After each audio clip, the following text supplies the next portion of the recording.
Thank you for sticking with us as we're heading into the final hours of this incredible gathering. And thank you, Arlo, for making time for us to talk about environmental journalism. I think the craft of journalism doesn't always fit into the literary template, and there's really something to be said, particularly for the craft of daily journalism that Craig has devoted a lot of his career to, all of his career. So, as Arlo said, I'm Eve Samples. I'm executive director at Friends of the Everglades. We were founded by Marjorie Stoneman Douglas in 1969. Marjorie herself was an environmental journalist. She tackled, long before others, kind of the original sin in Florida of draining and replumbing the Everglades, and I'm honored to carry on work in her footsteps. So I want to introduce our panel here, and we're going to have time for questions at the end, so please think about some. Craig Pittman has been working in environmental journalism in Florida for more than 4 decades. He spent the bulk... I almost got the hang of it now. He spent the bulk of those years at the St. Pete Times, which later became the Tampa Bay Times. And Craig, I want to just thank you for your service in covering the environment in Florida, because you have delivered so much accountability in terms of environmental policy, and I do think we'd be a lot worse off without you. Lest I forget, you are also a published author of books including Cattail, about the rebound of the Florida panther population, and also O Florida, including others. So welcome, Craig. Thank you. Rebecca Renner is, I want to start with this because it tends to get applause at this gathering. She's a former high school English teacher. And there will be a test at the end of this. She's also an environmental journalist who's written for the New York Times and National Geographic, among other publications, and recently published her first book, Gator Country: Deception, Danger, and Alligators in the Everglades. And I want to give you a shout out, Rebecca. This was named a New York Times pick just this week, so incredible debut success for her. Thank you. Welcome. So, Craig, I want to start with you because of your long tenure in covering the environment in Florida. You have paid attention during some very diverse eras of environmental policy in Florida. It wasn't always like this here. Going back to the Bob Graham days and the Lawton Chiles days, yes, we had challenges and environmental issues in Florida, but Florida was also a leader in terms of responsible growth management. Other states around the country were looking to us. And then the Rick Scott years came along, and kind of the brash denialism, especially about climate change, were upon us. And now we're here in a new era, and Craig, I want to ask you to talk a little bit about where we are now and how we got here. You don't mean on the stage, right? Well, I think the biggest problem we have in Florida is that 900 new people a day moved here, and most of them have no idea what they've gotten into. And so when the time comes for them to vote for somebody, they have no background, they have no knowledge of what used to be, and they tend to look at the most superficial aspects of the candidates. Who's got the best TV commercial, you know, who's got a certain letter after their name designating what party they're in, and that who's made a good appearance on their favorite TV network. And those are the things that tend to influence them, and they don't realize the awful things that have happened in the recent past and how things used to be and how things could have been if we had stayed the course on those things. Don't get me wrong, there are things that are better now than they used to be. We have a marvelous environmental land buying program in Florida. It's certainly, I think, the best in the country, and is sort of an example for everyone. We have a state park system that has won 4 national awards, which is 3 more than any other state has won. And we have a lot of people who really care about their communities, and they care about what's happening to them, to the point where they're even pushing a rights of nature a constitutional amendment and trying to get that on the ballot for people to vote on, because they have sort of lost faith in our elected leaders doing that. So think the people in charge, how can I put this? They care enough about the environment to pay lip service to the environment, but they don't really care about it if it even possibly conflicts with what their campaign contributors want. So we'll get these brave promises of, oh, we're going to be great stewards for our water, and we're going to improve water quality, and we're going to take all these steps to stop all the toxic algae blooms. And then the legislature passes this bill that they call it the Clean Waterways Act, but it's more like the Clean Getaway Act, you know, it's because it has no teeth in it. It's like one of my panhandle grandmas.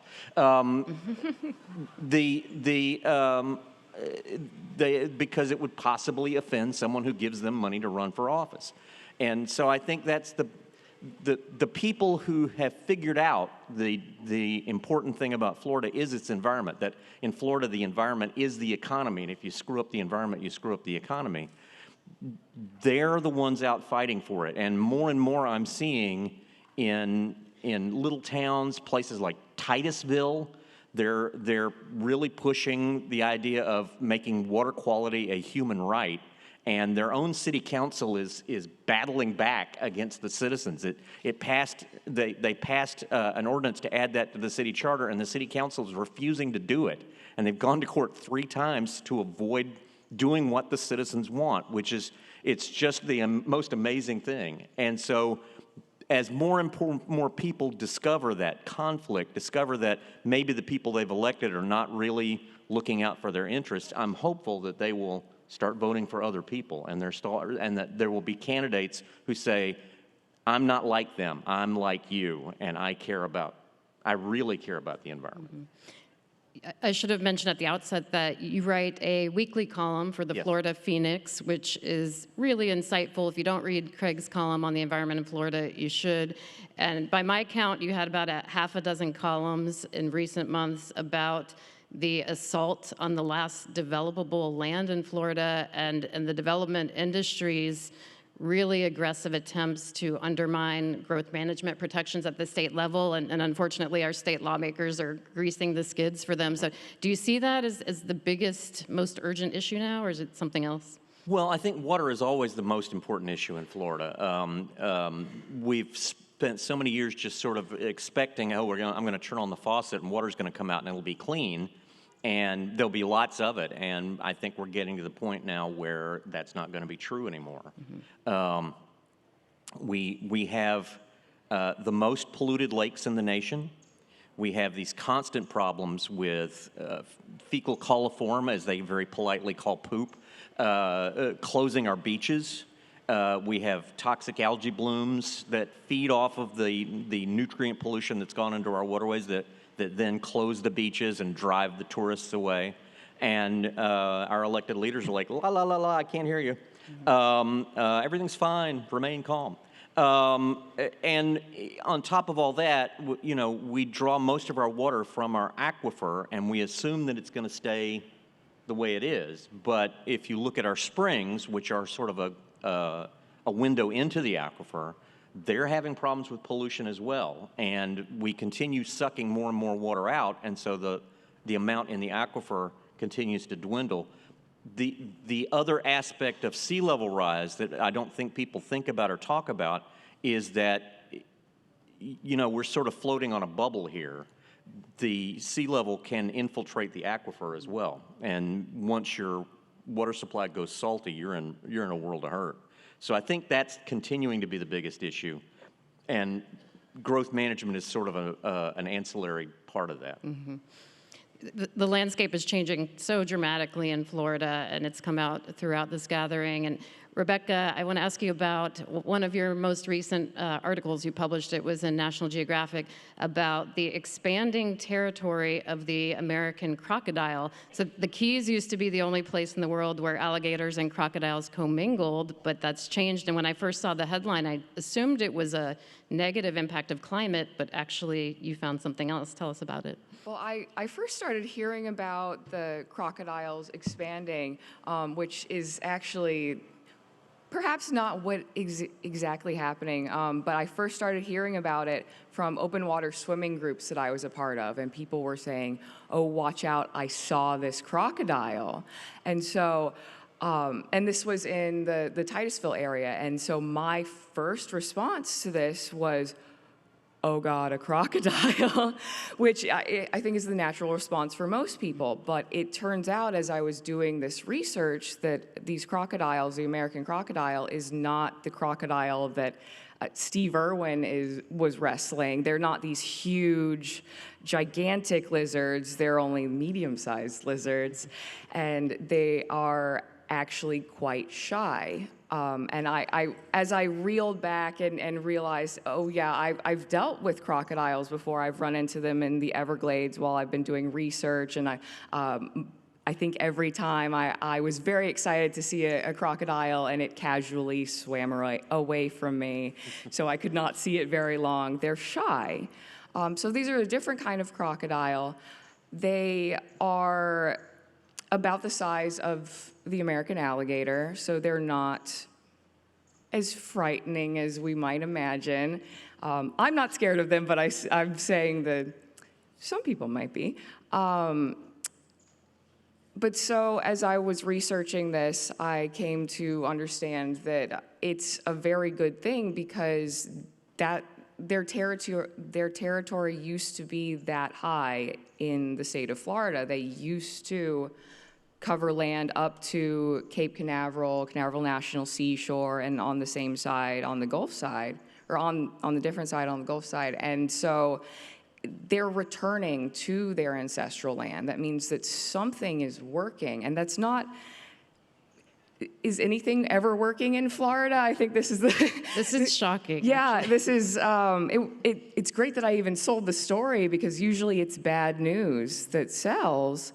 But National Geographic they like animals. They like to hear that something is going right, and what's going right is conservation of their mangrove habitat in South Florida is doing so well that the crocodiles sort of ran out of room, and they had to start annexing more room for themselves. They're moving on up the coast.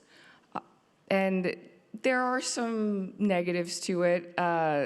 They've been able to do that because mangroves have spread northward and flourished more because of warming waters along our coast. So that's climate change, and it's not good, but it's still helped crocodiles have a chance. And if you see a crocodile, wave and say, see you later after a while, because you won't see it for long, and it's not especially dangerous if you're just being safe around the water already.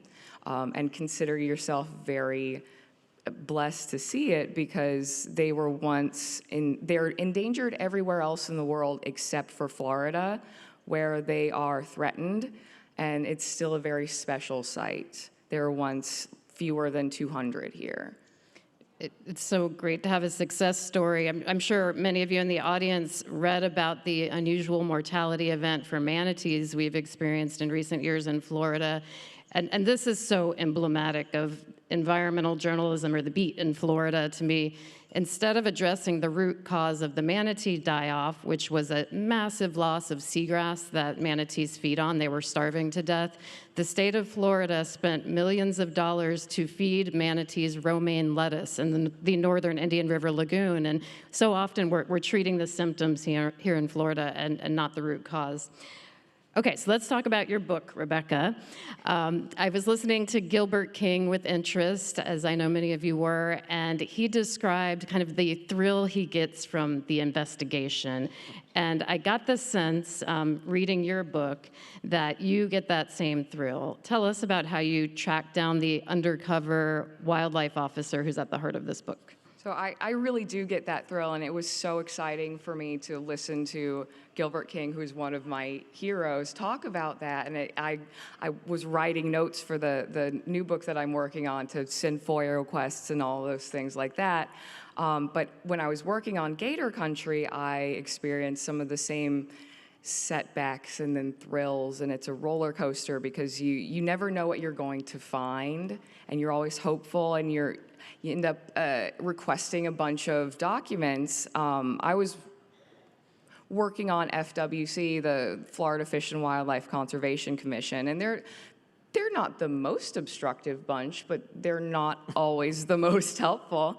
And I had heard about Operation Alligator Thief, which is the center of my book. And I also knew that there was a fellow who is I'll call him the main character of Operation Alligator Thief, the wildlife officer who went undercover as a poacher and started, some people have called it a fake alligator farm, but it was a working alligator farm out of nothing, live alligators, but no other stories had named him. And I thought that if this is going to be a book, I need to know who this guy is. And so I did sleuthing to figure out what I thought his name was. I started calling numbers that were disconnected, and every new number that was disconnected, I had more of a feeling. And I got FWC to confirm his name once I had it, but they still wouldn't tell me where he lived or how I could get in contact with him, because even the person I was talking to on the phone didn't know. He had gone that far undercover that he had completely disappeared. And eventually I did find him, or else the book wouldn't have happened. But there are lots of other thrilling sleuthing episodes in the book that I've uncovered other things. But the first one of many was to find Jeff Babauta. If I could. Yeah, please. A while back, I wrote a book called The Sin of Scandal, Greed, Betrayal, and the World's Most Beautiful Orchid, which, as far as I know, is the only book ever classified as true crime/gardening. I always feel bad for the bookstore clerks trying to figure out where that's supposed to go. And in working on the book, I realized I really needed to know what happened in the grand jury room. The federal grand jury winds up investigating Selby Botanical Gardens in Sarasota for wildlife trafficking because they had handled a smuggled orchid, but there was no way to pierce the secrecy of the grand jury. I mean, it's not just a grand jury; it's a federal grand jury. But as one day when I was up in federal court in Tampa looking through the court files, I happened to find a motion that had been filed by one of the attorneys for one of the scientists from Selby Gardens involved in the case. And he had, thank God, had attached several pages of transcripts from the grand jury proceedings, where even the grand jurors were questioning, how can we indict someone over a flower? That's crazy.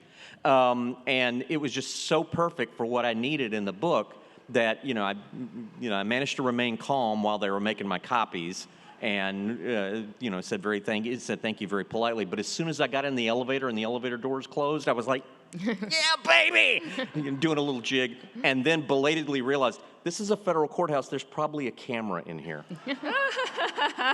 So I, immediately calmed down. Let's put in a FOIA for that footage. That's the exact gesture I think we all do. We're like, yes. That one little word on a piece of paper that just makes us a child again. Yeah. Excited to be doing this job. I hit a home run. So both of you have written about poaching, and poaching raises some really interesting questions about who owns nature. And Rebecca, I know you've said that this idea came to you because when you were a high school teacher, one of your students was poaching palmetto berries and didn't maybe know that that was such a terrible thing. So this made me think about the rights of nature movement that Craig mentioned at the beginning. And there is a movement throughout Florida and throughout the world, actually, led by citizens to give rights to nature. And this sounds kind of like woo-woo, but really it's a very practical tool that can be used in court to file litigation that can protect nature. So you've both written on rights of nature here in Florida. Do you think this could be a path forward for us? I hope so. I mean, if corporations can have the same rights as individuals, why can't nature? Why can't clean water be a human right? It seems to me that's more important than the health of Walmart. Well, I think it's important to note that worldwide, the people who were first spearheading this were indigenous people.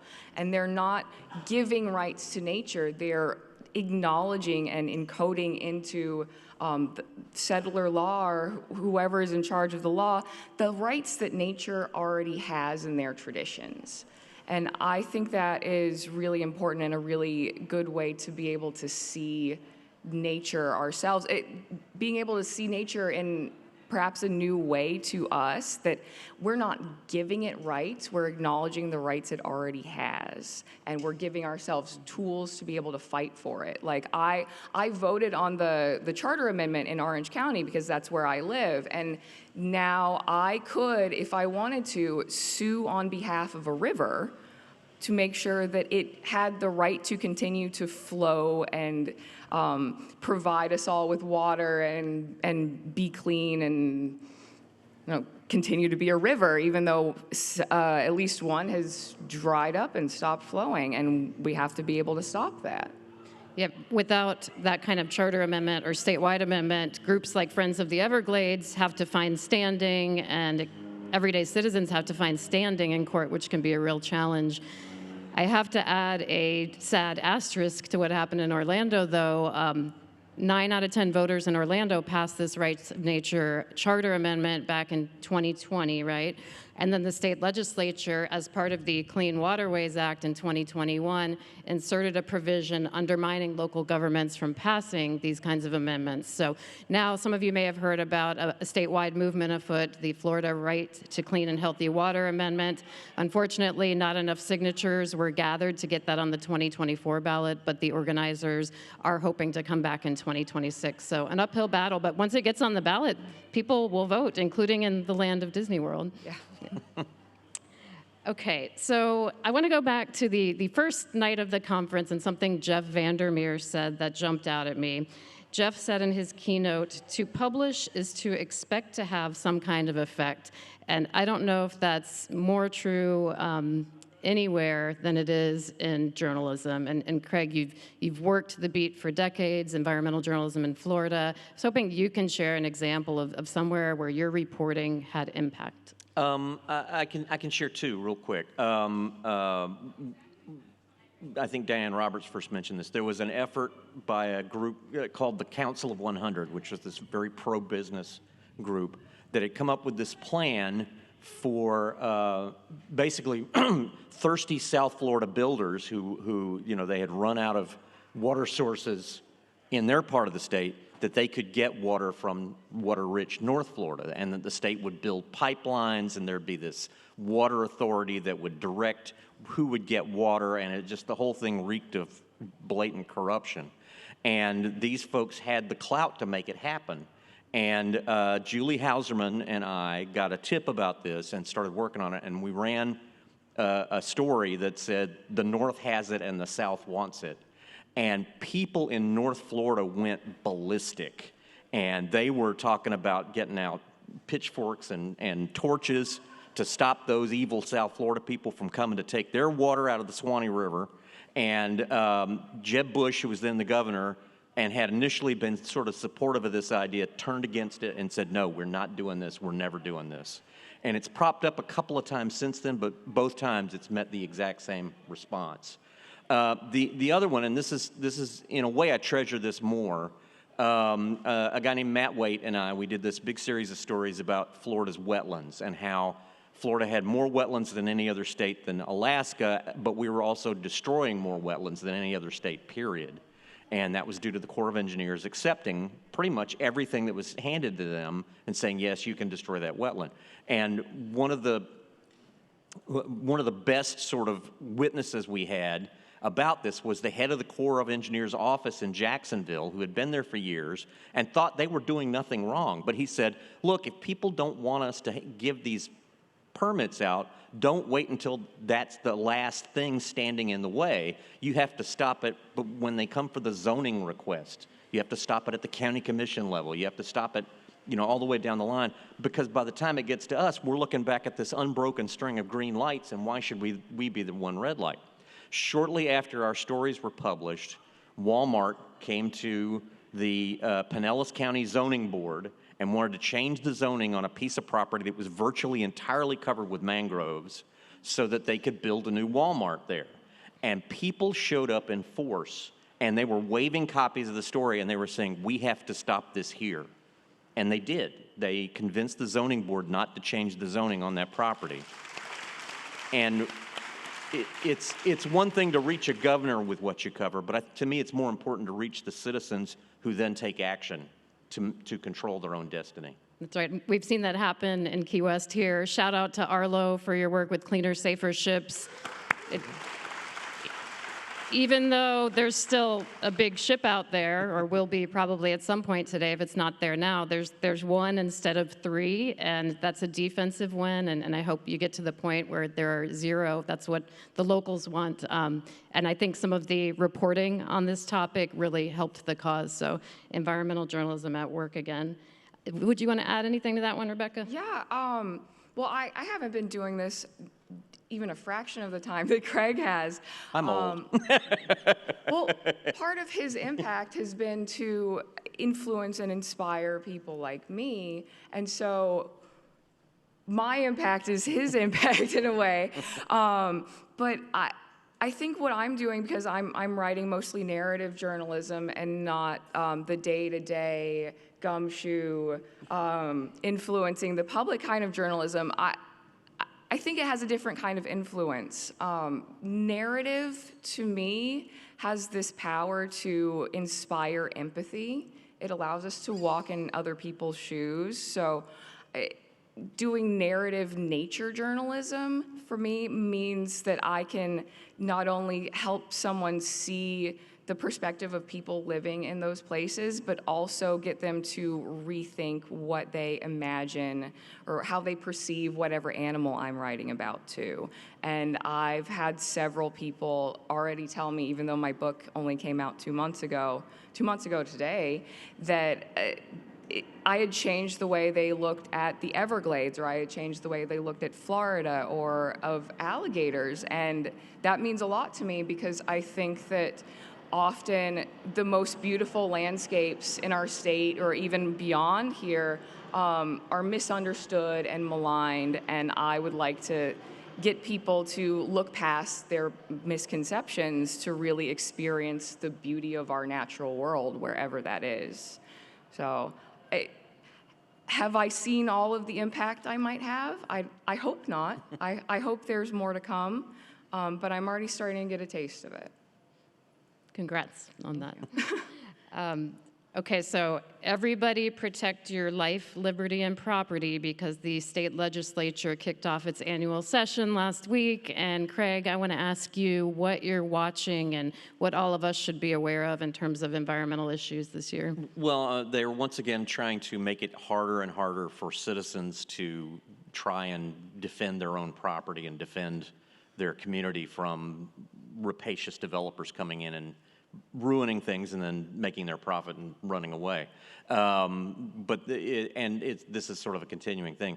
The column I wrote this past week was about a set of bills. The one that was sort of in the lead was from State Representative Tiffany Esposito, that basically cuts almost to nothing the amount of time cities and counties have for issuing building permits. And they're acting as if Surfside never happened. In other words, they're saying, oh, just give the developers and the builders whatever they want. Everything's going to be fine. Don't worry about it. And clearly the Surfside example shows us that's not true. So my suggestion was everybody who's opposing the bill should tell them, we'll be in favor of it if you agree that as sponsors of the bill, as soon as these things open, you spend a night on the top floor of the condo, just to make sure it's safe. And I was predicting that they would not go for that. Right. And they're not pairing that with additional funding for staff to review those permits. No. Yeah, this is a continuing pattern. We're tracking several dozen bills at Friends of the Everglades, and last year we dubbed it the Session of Sprawl, and this is feeling like a sequel to that this year. And also wetlands protections. The United States Supreme Court had a really important and devastating ruling on wetlands protections back in May, the Sackett case that removes Clean Water Act protections for wetlands like Everglades wetlands that aren't connected to navigable waters continuously. So we're watching for the legislature to erode its state protections because we don't have that backstop anymore. So we'll be on it. We'll be busy, Craig, for the next 60 days or so. By the way, in that column, I also suggest there's a There's a place in North Florida I like to stop for boiled peanuts on my way north called Maria's Dixie Nut House. So I was suggesting that we should rename the Capitol Ron's Dixie Nut House. I think that's a better name for it. I like it. Florida has an incredible tradition of environmental journalism, not just Marjorie Stoneman Douglas, of course. Juanita Green stands out, former Miami Herald reporter who had great impact. What environmental journalists have inspired both of you? Well, it's really special to me to be on this stage with Craig because before I was starting into environmental journalism and I was reading as much as I could of it, I realized that all of my favorite things that I read were by this one guy named Craig Pittman. And yeah, and I am even luckier because he is one of the nicest guys. And I got the privilege to connect with him and ask him ridiculous questions as I was coming up as a journalist. And I think that is really indicative of the character of environmental journalists in general in this state. Because I get the feeling that you had people like that answering your stupid questions one day. And I think that goes back to empathy. The people doing this job are not doing it to make a name for themselves. It's because they care, and they care about nature, something that is not, most of the time, speaking up for itself, though the Everglades does like to fight back against whatever we put in its way. Environmental journalists in this state have a very strong sense of empathy, and so we have a very strong sense of camaraderie as well. Because the other people who are doing this job, we know that they care. And they care about something that cannot speak for itself. And so we feel impassioned, like we all have this mission that we don't have to tell each other about because it's already there, it's in our blood. So I tell other writers that I've gotten really lucky to come up as a journalist here, as opposed to anywhere else or in any other genre. And several people have asked me, how have I gone from being a public school teacher to being a journalist who published a book? And it's because of that group of veteran journalists who were welcoming enough to answer my stupid questions and to make me feel like I belonged, even when I didn't always feel like I belonged in other groups of writers. I've never felt like I didn't belong with all of you. So thank you, Craig, sincerely. You're welcome. And I'll pay you later for that. I would probably cite two inspirations, one of which is not a journalist, but a fiction writer, John D. MacDonald, who wrote the Travis McGee mysteries, lived in Sarasota, fought very hard for the environment as an activist while he lived in Sarasota, and used some of those same situations and arguments in his books. I come from a whole family of people who love reading murder mysteries. My grandfather worshipped at the altar of Perry Mason, and my mom loved, Hercule Poirot and Miss Marple. And I went through Encyclopedia Brown and Sherlock Holmes and all those guys. And when I was 14, my great aunt sort of pulled me to one side and took a big drag on her Pall Mall and said, "I think you're ready for Travis McGee now," and handed me this copy of The Deep Blue Goodbye that had a very scantily clad woman on the cover, and I was a 14-year-old boy, so I said, "Yes, ma'am, I think I am ready for that." But I was not prepared for what was inside, which was this very sort of, it was not, this sort of hard-bitten, hard-boiled detective. It was basically MacDonald riffing on the environmental degradation of Florida, and it had never occurred to me until I read those books that Florida was A, a sunny place full of shady people, and B, that there were folks who did not treasure our natural resources the way I did as a kid who loved to go camping and canoeing and walk in the woods, but they saw it as a way to exploit it, and they were looking for ways to exploit it for money. And so that was a big influence on me. And then my mentor, I mentioned Julie Hauserman before. Julie was our reporter in Tallahassee and made a specialty for the Times of covering environmental issues there. And she particularly made a big impact. She wrote about how the paper mill in Perry was polluting the river there to the point where the fish were actually, it was altering their gender. They were flipping from male to female, and it was just horrible environmental degradation. And so she really sort of showed me the ropes when I started covering the environment, and I'm forever grateful to her for that. She's now at Earth Justice, is that I believe right? so, yeah. I want to add Carl Hyacin to this mix too, Yes. because Carl's books are so well known, and there was a long line of people holding them yesterday. But Carl's written some remarkable, serious journalistic columns, especially about the sugar industry, Big Sugar, and its degradation of the Everglades, and I'm grateful for that. So, Craig, you started out working in daily newspapers more than 4 decades ago, and went to the St. Pete Times, which became the Tampa Bay Times. A big 2-newspaper region became a 1-newspaper region. This has happened around the state. You left the Tampa Bay Times and now write for the Florida Phoenix. And it's a very different venue for your writing than the daily newspapers. And And I get to express opinions, which is nice. exactly. It's a different tone for you. So how do you see this shift in the media landscape? I mean, thousands upon thousands of journalism jobs have been lost in the state of Florida over the past 20 years. That's not an exaggeration. How has it affected you personally and also your writing? Well, I have to say, being laid off was not a surprise in 2020. The year before they laid me off, they laid me off along with 10 other people. The year before that happened, they had laid off an editor who'd been at the paper longer than I had been. And I said, well, if they're willing to get rid of Roy, who is essential to the production of a daily newspaper, then I'm not long for this world either. And so my wife and I started sort of planning ahead for when the axe would fall. I miss the camaraderie of the newsroom. I miss the joy that we had in sort of bantering around and listening in on the weird phone calls that people would get. But on the other hand, my number of mandatory staff meetings has dropped to 0, so I'm pretty happy about nice. that.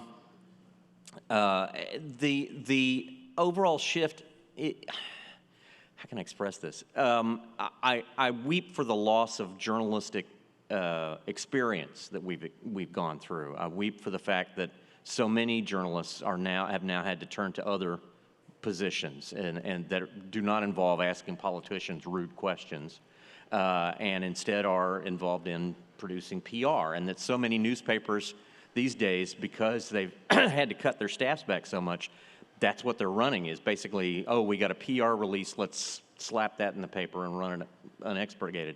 I subscribe to a number of different Florida papers. That's what my wife and I did with our COVID money that we got, our stimulus money.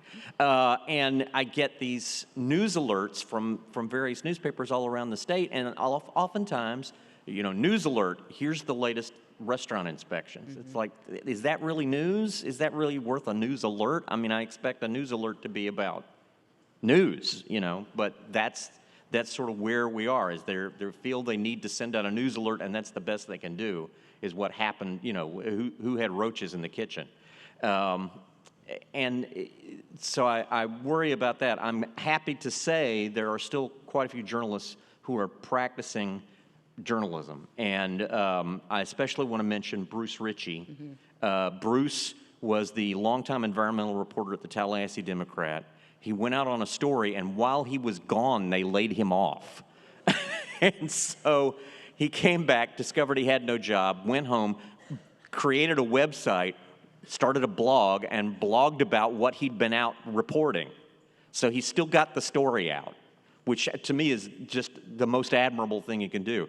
Fortunately, the folks from Politico hired him to continue covering the environment in Florida, so he's still working as a practicing journalist, and thank God for that. Yeah.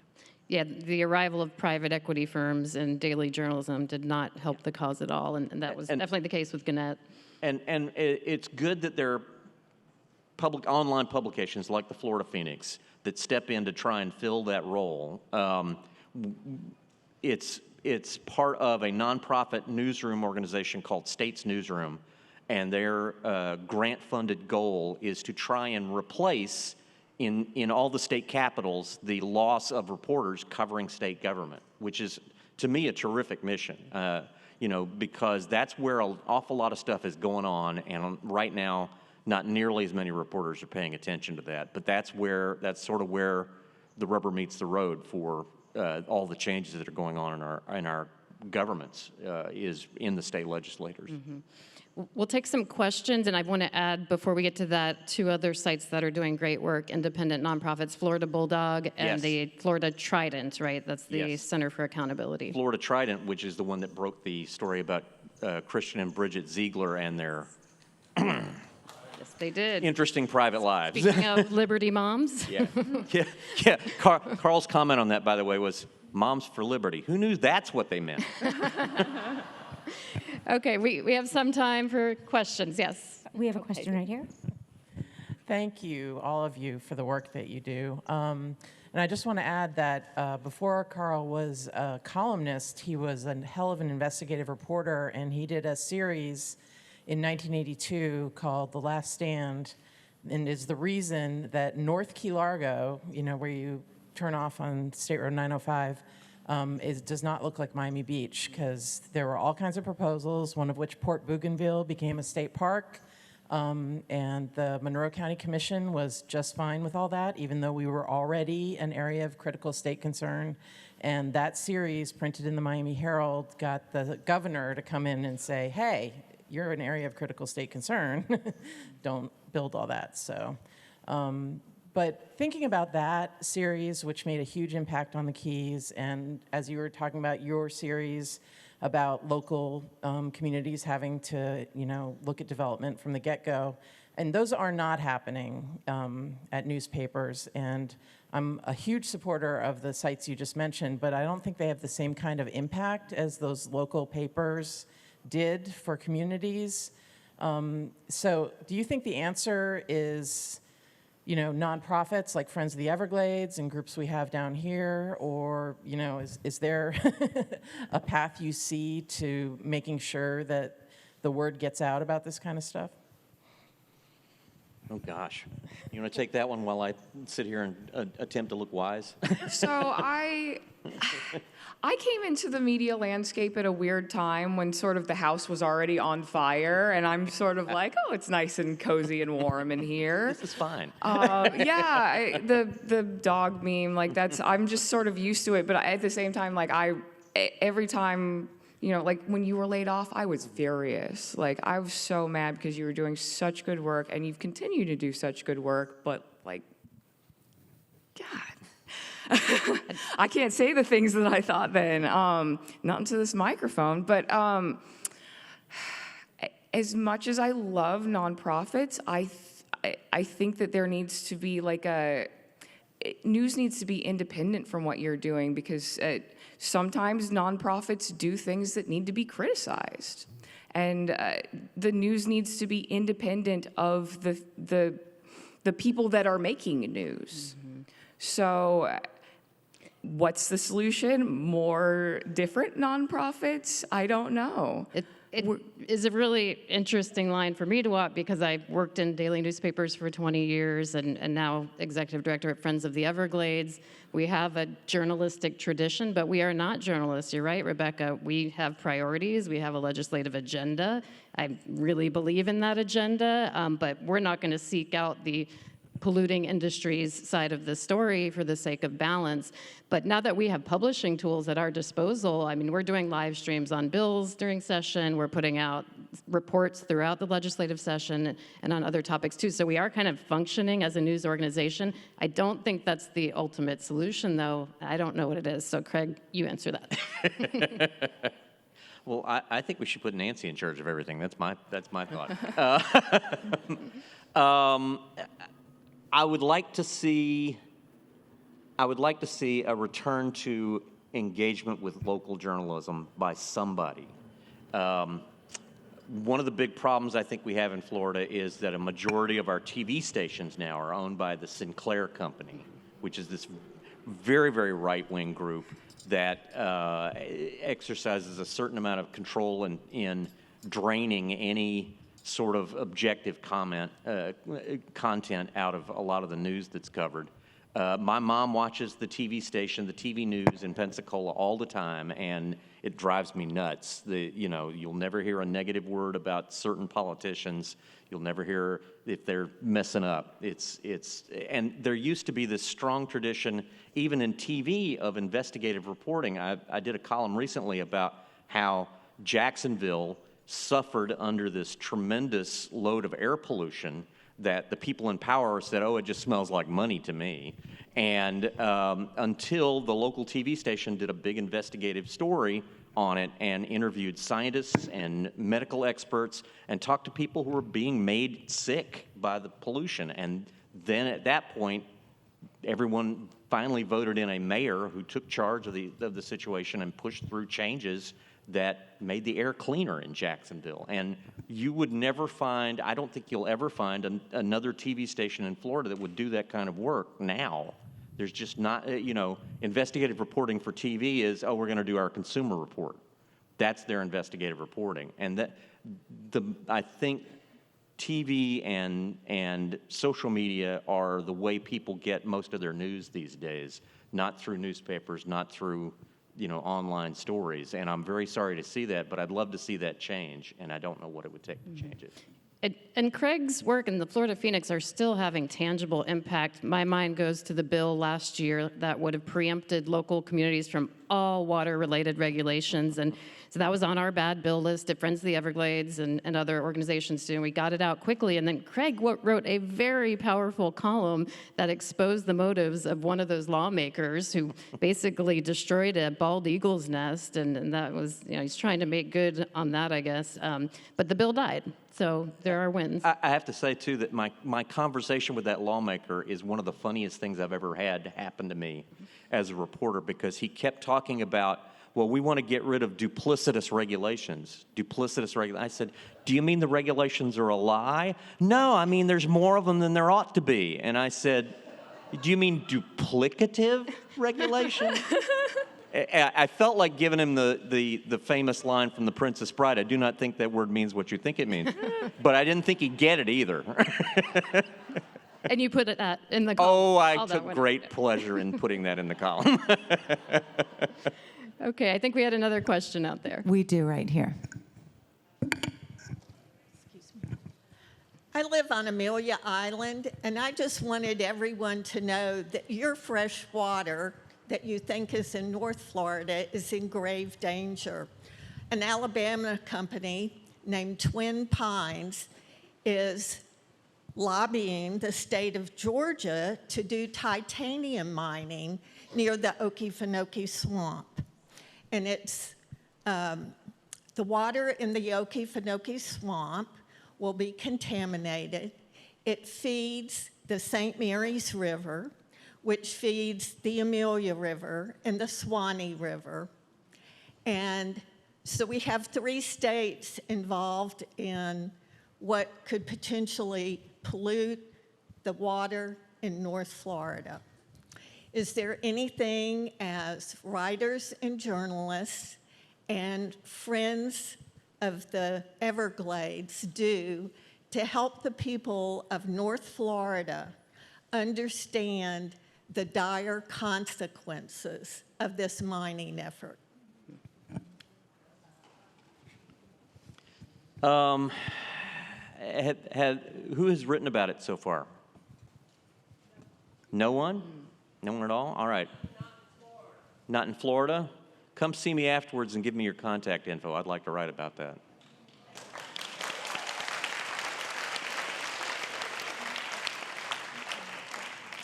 We'll leave it at that. Great answer. We have one more question over here. Hi, you just brought up Titusville, which was part of the Space Coast. And right now, since privatization of the space. We send so much trash into the space. And yet not Elon Musk, go figure. Well, he's in a car, you know? Yeah. And I'm just wondering if you can see space or our skies being part of our rights to protect, if we will ever have a chance to save any of that. Rights of space. Is space nature? I'm going to call space nature because nature is whatever is not man-made, right? We did not make space, so I know what you're saying because I grew up in the New Smyrna Beach area, watching the space shuttle go off all my life, and I've also learned more and more that we have sent so many satellites and so many things up into orbit that people will post videos on Facebook thinking that I guess it is a UFO, it's an unidentified flying object, but it's this beautiful, sparkling trash falling from space. So we're already seeing some deleterious effects from it. And I think that I like the idea of space being nature, and I like preventative conservation. So I think we're not too early in thinking about making sure we don't muck up space anymore, especially because we should not be seeing space, like trash fall from space. But also, we're still needing to focus here on Earth, because if it's not in space, we're putting that stuff here. And I think a general awareness of our impact on our environment is really important, and not making more stuff and taking more stuff and buying more stuff than we need.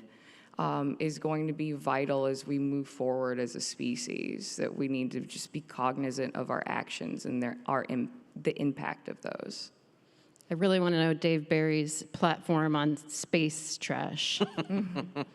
I'd love to see, I suspect that nothing will be done about space junk until someone from the waste management industry figures out that there's a government contract in going up and cleaning it up, and then they'll take action on it. That sounds right. So I think we are at time. I want to thank all of you for sticking with us and paying attention to environmental journalism. Thank you both. Thank you.